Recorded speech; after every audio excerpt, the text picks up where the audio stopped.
I can't do without you. Anything that affects you affects me. Oh yeah, if you are happy, I am happy. Echo Galilee, well, oh, Galilee, amen. Oh yeah, I'm a man who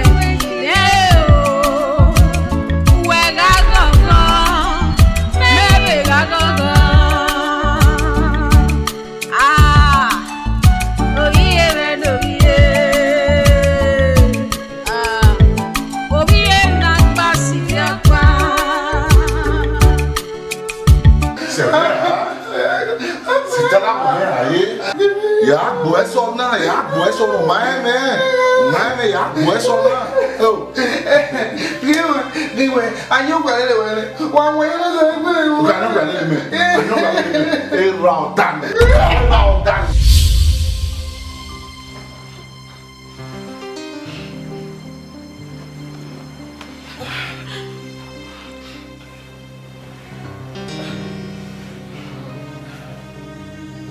okay mina na wa vie Luisa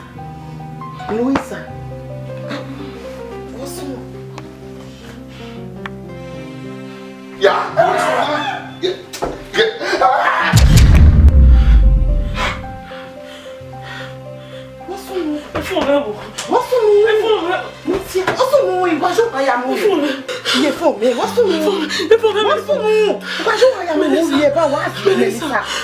Melissa de okay, what's wrong? Melissa, allez pour me. What's wrong? Melissa de okay. Emina no. oh Dieu non on a mourir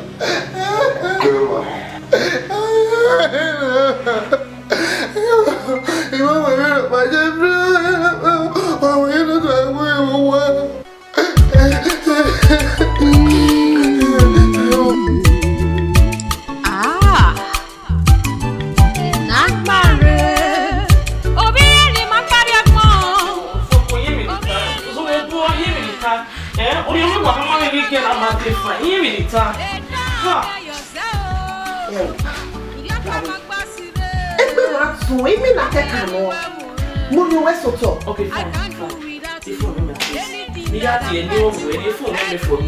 Okay, so promise you where you visual as summer. What am I gonna do?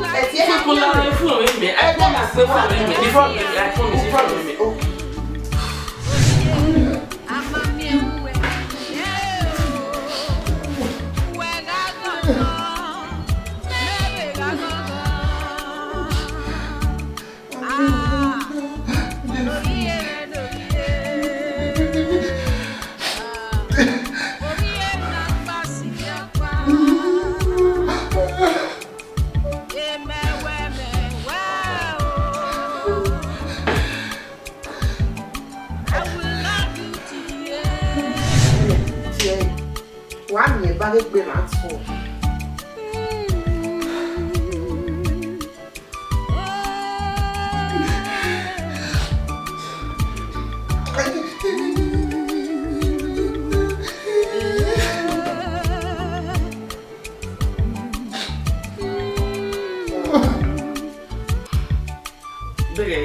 Oh yeah! And we cook me out again. Oh yeah!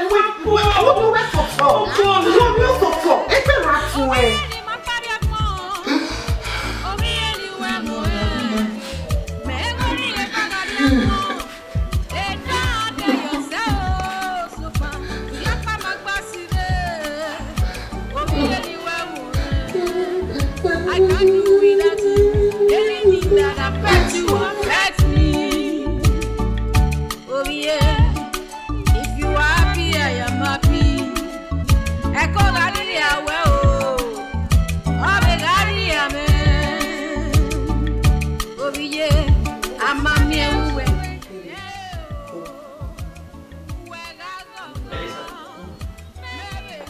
oh, okay for the Melissa, whoa, one more leg.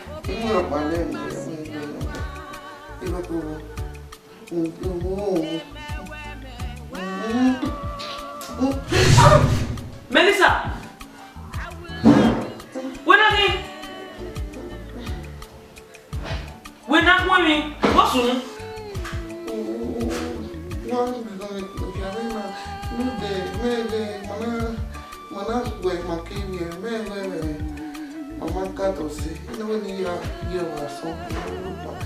You don't know why I'm going. Now I did all the motion busy. Don't tell me, sure.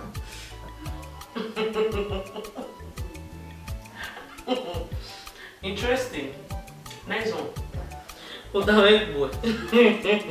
Interesting. Okay, I'm here. I'm a roto. Onapo. Nothing. Melissa, when we stayed in there for God knows how long.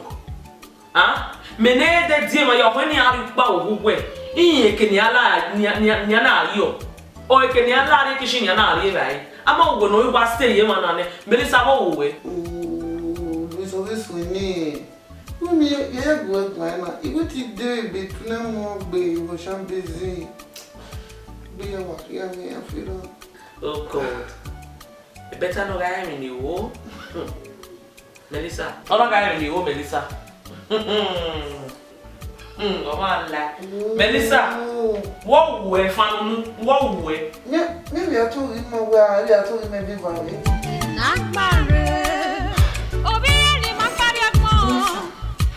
What's wrong? No way I receive what day. Woman with Bolava, woman ya cute more. One you. Huh? What would be where one? What's wrong? Fuck it.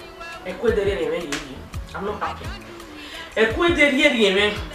Melissa, my own sister, my own blood sister, not just blood sister, my own twin sister. Oh, mommy, let me. I know that Melissa is not fine. And Melissa, I can't even make no shit. But you know, Balo, say, they no money, many man. And Melissa, mommy, let me. You better our boy. And Melissa, she's in pain. Oh, mom, no fun, no, mom, no good. I couldn't even for her. Malaki, what do you talk? Oh, when we don't my why they to me chance or maybe no ya go why? What he go when he lay when I feel for when. If you for when, what do you talk? Oh, you understand. Who understands? Oh, okay, go. You don't go on Melissa. Melissa, Melissa, Melissa is hiding something. Melissa, I'll find that.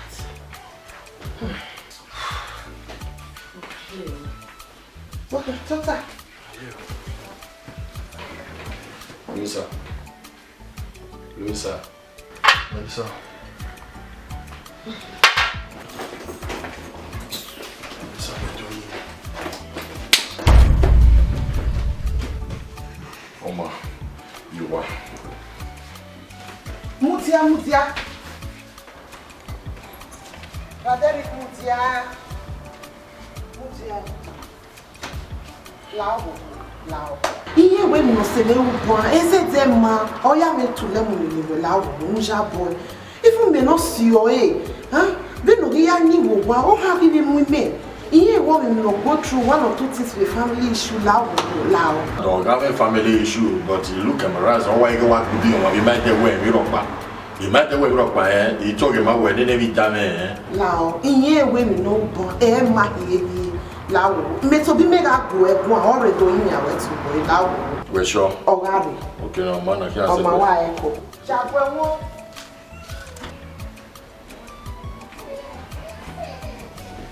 If we get mommy no down me Uwa we be try. Una we be down no down me Una we be care who no mara pa no me wa na You short him ya wo ya believe eh. Anyway tabuna. We be down me egbugwe. So everywhere wa ban e ko wa re nu wejo. Where take control emotion we? Who set the control Una wa to bomb una gbo your body. Only any ma say ma on a business me. If the tama way. Mostly guy no man una we gbe down una care una ne boy no do know we wana. If no also no na there you believe we. Ni get the gbe down we care who ne. Lareo apart from where or say mamu working. We be jere we o wana me wo ba asai equal right me wo me wana Uwe magina de Derek Lava or at Tiere Windy, if you are careful. Who said to stop him any day there, or rather than they careful? When I made in a she, when I now it's like Uma understand me what about I'm saying anybody at all, no you wanna go. If you wanna care who in or one in a time me, then Luisa, any equalo, any way. Who talk room that you don't wear, you don't you other put one and not wear. Who want? When I made in a she.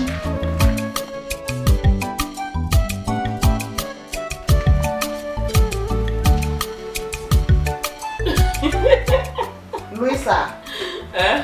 Awesome. Now when I want to maybe West anyway, we'll be moving now. We will not take joy. For the picture quality. Tell us that. Yeah, they know why you are there. Eh, moving up past where I go over here. Tamare was so. Oh. Urene, Madame Urene. So, wait my worry. Who may want to back my way, get you, have my worry. If they are way for the past 2 days, you have my worry. If they are way, what if you making no talk? I have only a tar, I why in our tea, mamma. Right now, you have one him with Moyu or Daphne, where you were. You can't say one now. For that reason, we need explanation. We can use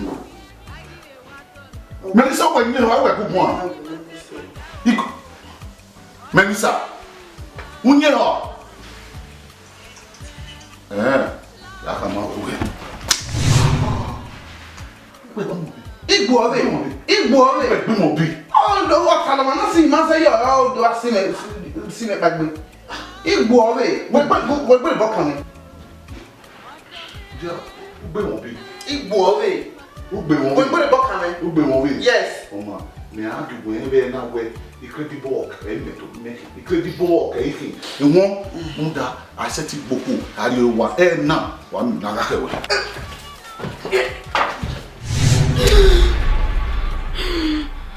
What's wrong? Okay, what's wrong?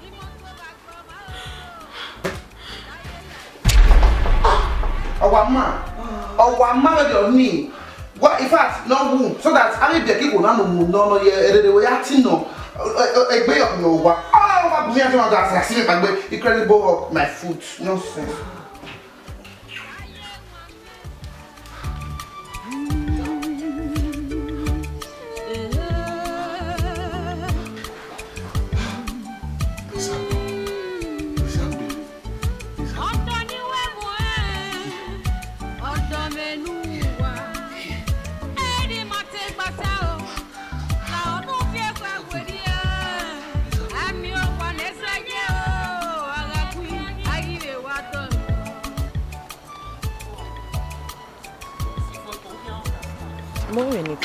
You understand?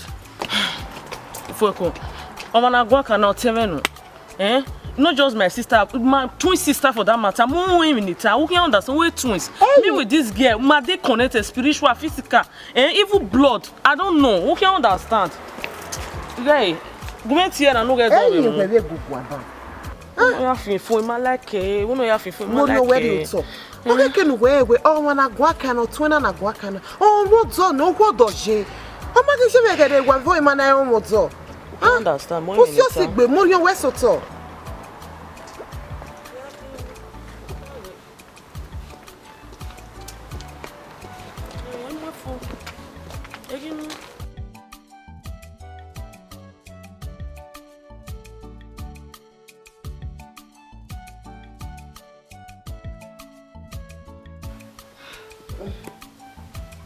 Lisa, whatever what she film do, play music. When I was there, film it alone. Oh, we need to find a worker with her. Well, let me see now. We'll see. Hey, film do no. Why? If you remember what she film do, we are getting when I'm making me look. Weme. E matter no I trust you. Any le film do we do him do ya like a film do. Me dey ka le film do. Iya wa improve ne kaka bo me be. The film se ya wa improve ne ya wa dejo.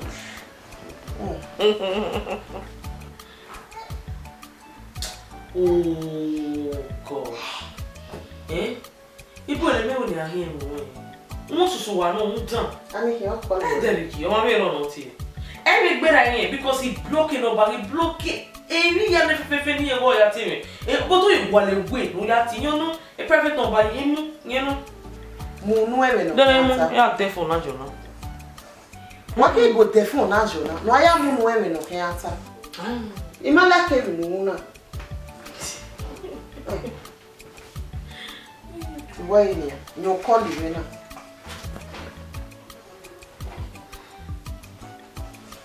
Hello. Come da domo.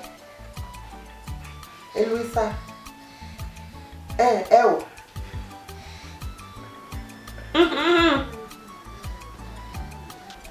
Emi mi we mero wa.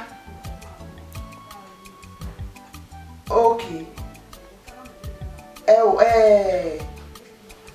Ute call la no me. Maybe I got a kidney phone. Or definitely, maybe I got a kidney phone. Okay. Where would you ask why I come out with it? Not you. Come, brother. Don't. 1 hour. Where's come, brother? Don't.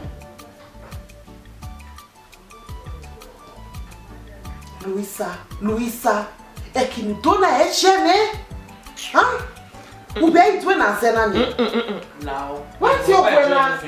Osiona otamo aga koma bia. Igwi manidi. Me no omo mo. Ekina dona Emma. Ekini dona Emma. Ifoko. Emma. Ose working. Ose mo hamo aga koma bia. Yake no ayo wena dia o.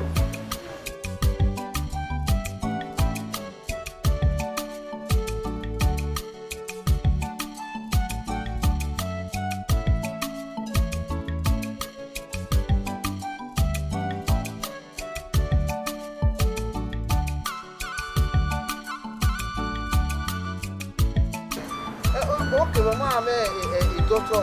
Look at the appointment. 2 weeks appointment. Okay, you join Nana. Appointment remains is 2 weeks. And then we'll bungbe. I will like a bungbe. Okay, ni take off here. Just imagine me. You change the doctor. Oh, we told women where ya zozovo. Egui. See, Eva, we only really discuss. Hope no problem. Who done even Abi? Tell me. Oh, I won't done. Hey, Jeffrey, no, but I won't done.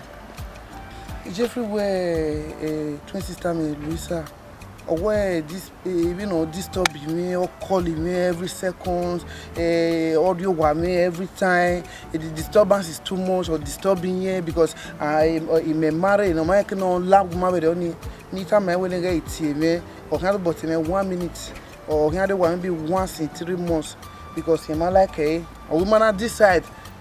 You quit or you are more not giving happiness because you have happiness now. You are confused. Yes, can you listen to yourself? Your own twin sister. You can't tell. I mean, I be wawa.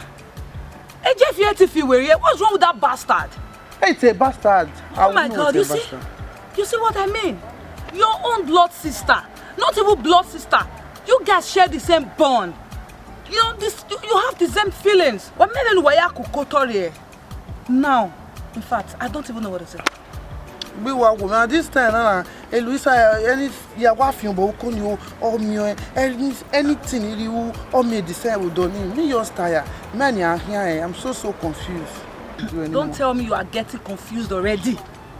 A twin sister, when she's all you've got. Even your own father and mother cannot separate the both of you. If not, it's going to be a disaster. Just think wisely, my dear. Think wisely. I don't know what's wrong with that bastard, for goodness sake. Hey, bastard, get back.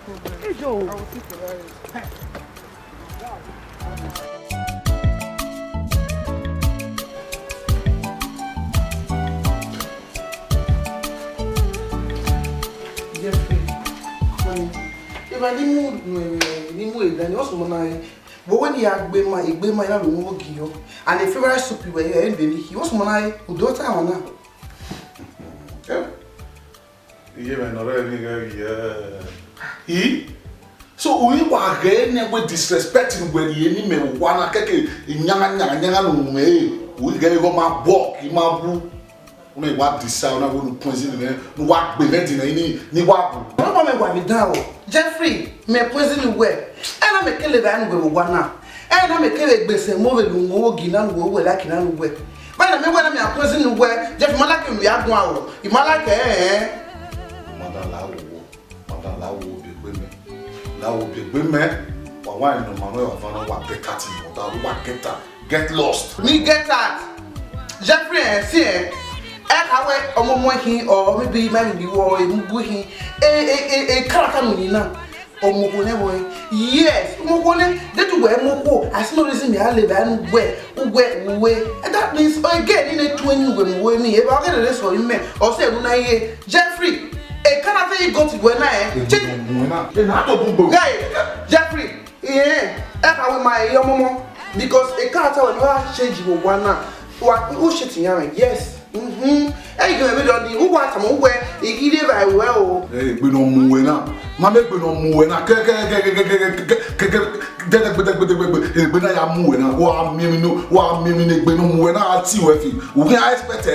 mean, I want to ask he goat.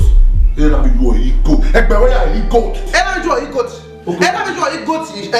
I want to ask me. Yes. What's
because you're not passing that again here. We're not going to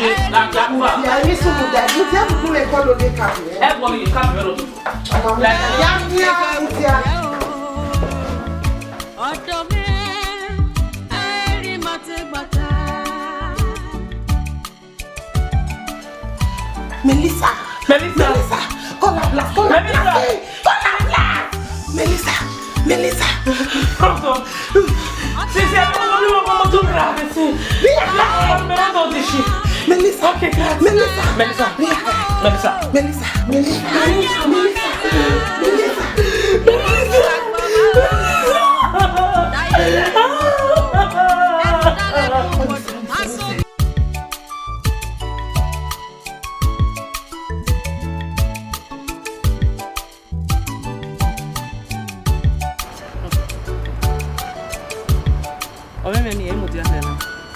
That's why I saw Swali. Abi, ya megani, ya papa de iwa gbejo we awa. Ya too much. Women we go can. Oh, we run away. E Jeffy pa. Ya megani. Iko wa pe pani. We ko ma me go lo wa mo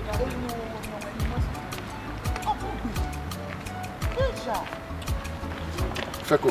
Oh yeah. Oh yes, take brother. Luisa, which my phone always so on board. Or make you to reach you through your phone. Ewa, Dari, where they mean we feel about a job, they jobless ya. Come on. And what we make here we do, we are giving I was all around the neighborhood. It may be surprising me well. Oh, yeah, go meet your friend. I'm going with this man. I get okay, yeah, Mimiao. I get okay, Mimiao. Who is here? Daddy, respect yourself. I get okay, Mimiao. Well, when I'm What am I? What's your word? You know the book, man. Ma blame me. Oh, what you want to be? I will back in there now. Lago, who only say lago. Luis Abutia Hebe, Mutia. But we want to know your million now.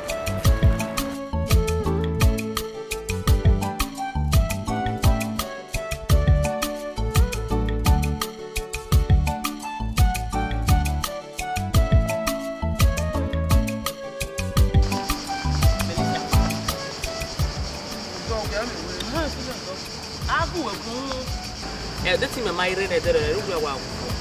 So you touch away like that. Huh? I go with one. You know the year what? Have a shift. Eh? On the man money.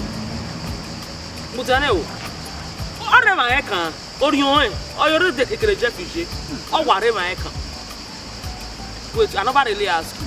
What's on the walk go anyhow? What's on the video? Jeffrey Murray anyway, and because he love it, also now a radio. Or when he live any big market woogie. In a lacuna lene, in a bit true. Not having any by it than table. Hope we are or any but my mess to Connie, okay, then table. If I only ask age, and I bought a paroniana or some arrive. He said, I know, tell you, and on you, Maria, and you won't or when it die. Eh, my ultimate say, my mamma be me other points in the year. Alien is here or any of zero. And I can answer yesterday was before making or say, Bonnet, I may not be seen it. The next thing I want to me or one moon, okay, one moon, but as one big bad love. And a time in a so for we are already get one answer you may go.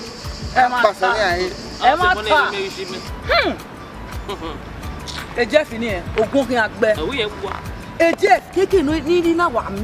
We know let me. Menifa, I'm back again. Merene, tell him not Rediano. Oh, I get Jeff is working on Donia. Where my mare? Eh? Okay, what's when I see me before nobody come my way. If I gave me no snook, no snook. Ha, where the idea? When the Jeff is where I lay or man I lay. Oh, babe, as if we're gonna, where I'm your man, where I'm your warrior, here is she. Here, where you do know where I'm baby every time. While I can put you back over. Here, you will, where I'm your guy now. I want to look what we can your step. You might have rested that. I'm not saying after we hear by your pleasure fashion. And we talk about you married a thing we hear. You married a baby we hear, or Tovia Melissa or Mamwefo. Eh, my ass to them. Saloba was we might have rested running. Married them at over eh, Natana, I have between them at their plans. O Saloba was say with your wasi. Eh, na the detana area make Maria one area one or so mammy, I know what's up, man. No, that will be a kid of work over your knee. We're charging a walk at sea, Bob. Okay, I will come tonight. What did they talk about? Only you can do look back. On the right of the accent. Oh, but if I catch that ball. Jeff the run oh. Make Jeff the run oh. If Jeff not run, in fact, a cake in me Jeff is one. Walai, because they go. Or how do you book a met your ballet? I want to know ballet. I'm on a ballet. I never teach you the talk. As a near Tana, the ordinary or our doing now. Ijo, was a boy, as a GA, as a near Tana. Yes, not me. I just go to add so I get the Batiakai. Not be me. Naiva, you must be where you want it. On the second, oh, you have any Tana.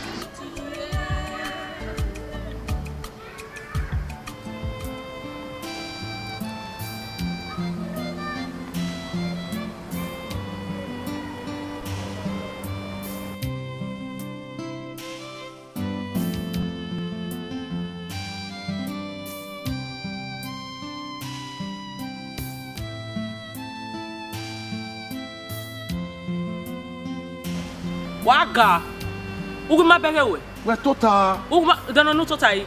Oguwa ke den o me lucky ma ba we wa. Enia ya we mi wa fana. Jeff, enia ya we mi wa fana. Uguma Begewe, e lucky no we okoko ni nu muni. Okay ya la boss de. Enia you wa va o mi. Oh God. Eni sa uta lokbe na ko rubbish. Ege you can not read me o kana do agumegwa mi no did come where. This is your 22 sister where you are. Only know where you not remember to do a come and go and do home. So I will guess it. That way guess no man of your leg do ya here. Or now you tell me we punch back over. If you look you know me we you don't try with me you want die. Wow. Would down yeah if it's when yeah dollar. In short we are very we go one I me. No one me what to tell another way go back but mama say okay get out let me say yeah. I may go away ye ke anadi ye ke anadi Jeffrey. If you try me mo ma mi odo e le gbe na kan gbo baba na kan o pa no to emu e don no bi ringin we ni ona je be leswe o se ona jealous otun e loko gbe wa o to yan yan me wa gbe o to yan yan me idiot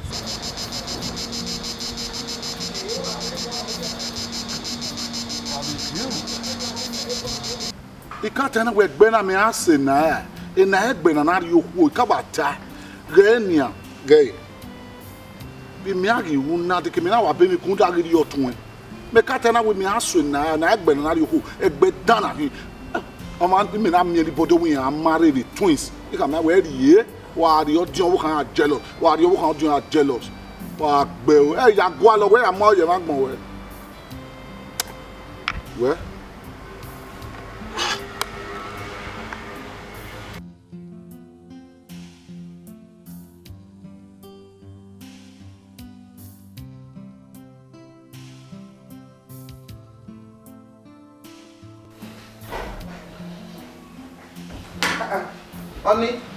Honey, what were oh, I do my last thing. What's we are living now? You know, who no me who abi, who no me no me. Now, every day, now, who lagwa, every aqua, whatever way, a red one by. We will die. Yeah, they will make la mommy come out when I wear. No, why coasty, la wedding no matter.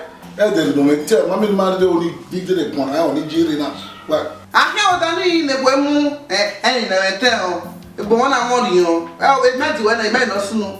Alternative and never am Wemway, or Yamin Mini. I also like you went for ultimately year for way. Also, while up to Fue war, Gaya. What did they walk at the manor? I'm not so bad, who am I at Melissa? Why would no sense? Hey, you understand me? You understand me? So we got you where, but the time away. Then your partner what imagine or two although I embarrassing me because me what to tell you although I embarrassing one to try me. Imagine walk here where so walk here problem mirror. The one so or 7 years we can embarrassing me or 7 years we can me where we name mind me. And the can when the where no relax. Amu emoko instead we are living while on about who dig go on la wo egbe who ye no wa gbo like it on beaver Jeffrey he go to me anyway won ma make work or turn it's short me man know you may and family wa me man know you may go marry family wa now me man know you may marry family bad family now when I go to when to do anyo nyame asi wo ni ma ye se me ye so wa when I do aro we me buy What's Jeffrey? I will be now. I said, look at where go worry boy. Oh, be ya Suzu. Yeah. Oh, yeah. Jeffrey, I provoke you, man. What? No, yeah. In short. Don't worry. Maybe not too well. No, what kuni. Me and me are married to see me. I come and ne family. Because Uma dokin. E we nonsense. Oh, why they? He said no ya dig when you na we oni la wo e mu ne suno o ye gbo because imagine important na. My problem since a piece of mind in carry no wana woman need dey we who can take me for food. Ya assume boy you are. Ya mama we ya show the real Melissa.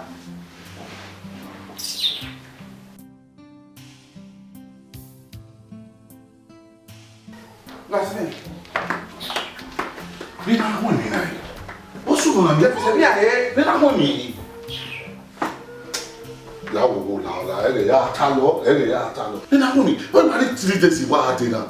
Ya wo mo this thing re. O ye na me we no. Ha. Anyway, why you in Canada? You are in Canada because you ain't go my second logo that level. Eh? Oh, go that level to make you wear. Nah, let's go. What? Samia, who Samia? I'm if you were only a canal where if you know that the next receiver or the stop even if you have to pay don't get or the stop you. I'm not to subscribe, you pay every month. But how do you hold over? Talk with this thing, no. Okay, me, I won't with this thing. I'll be talking when I have. If you say, you is like when I be silent. Or what with you? Now, okay. Now we are subscribe. When we subscribe in it, me have a subscribe or we may keep it banning me subscribe. Me I subscribe. Equal, Ça doit quoi? Ah, you hold over. Oh, moi this thing, no. Oh, make a problem. Just look at me, I get over. Therefore, I'm going to this thing. No, what that? Forcing me. What forcing me? What bad day? What forcing me? Okay, forcing me. It must show you.